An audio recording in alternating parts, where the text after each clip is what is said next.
Thank you. So, I've been part of the company since 2013 to 22 years old pa lang. So, baka lang ako 23 ngayon. Kung nakita po, 34 years old na po. Gusto ko na i-share sa inyo kung paano ako napanpalito sa industry at bakit ako nag-i-stay longer dito. And ang pinaka-formal profession ko talaga, nag-real estate ako. Kasi dito na ako lumakiat sa LA. So, nung na-invite ako ng kuya ko mag-real estate, dumating din yung opportunity na mag-license real estate broker.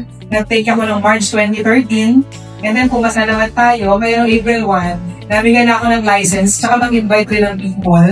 Pero ngayon, mahigpit na doon, hindi ka na kung pwedeng basta-basta. Mga badge na pwede ka kahit ano course, mag-broker's exam ka, 10 days lang ako nag-review and then ano na. Nakapunta na tayo mga 100 million na properties, basta sa Forbes skills sa Tarosa, and then yung mga lumina. So, langit yung tayo.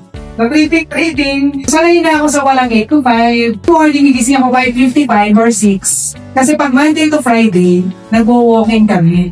20% of success is just show. So, 20%, ikaw na lang, ano gagawin next, diba? I-absorb mo pa, i-apply what you learn, or you'll talk to other people. Pero pag nandyan ka, narinig mo yung at least one message na parang talalisan mo, na hindi mo narinig kung hindi ka nakapunta. So, dahil dyan, palakpakan nyo nga inyong mga sarili. Yes. Yung time with your parents, yung mga bagay na magkakasama tayo, yun yung parang sinasabi ko na,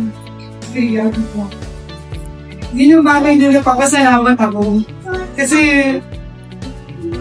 yun yung bagay ko, yung bago siya mawala, yung mga makilala. Dahil nagkakapusin sa lahat ng mga gamot. Nung pagkakadalaya kasi siya, at least alam niya naman kami.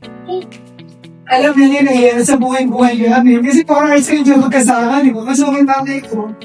Pero yung dahil mo kapantay-pantay ka dyan, yun yung bagay na bago siya mawala. Ako pa ang signatory ng death certificate.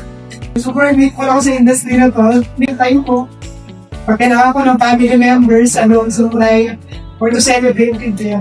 Nandito po ako. So, I hope, pag-join po kayo ng Narrier Perito, kasi nga very noble. Kaya, unahin po natin ensure yung ating sarili, yung ating mga family members. As we help other people, race against race. Yun lang mo, at maraming salamat for staying up at your play. Lalo na, for Sir Mike. Thank you.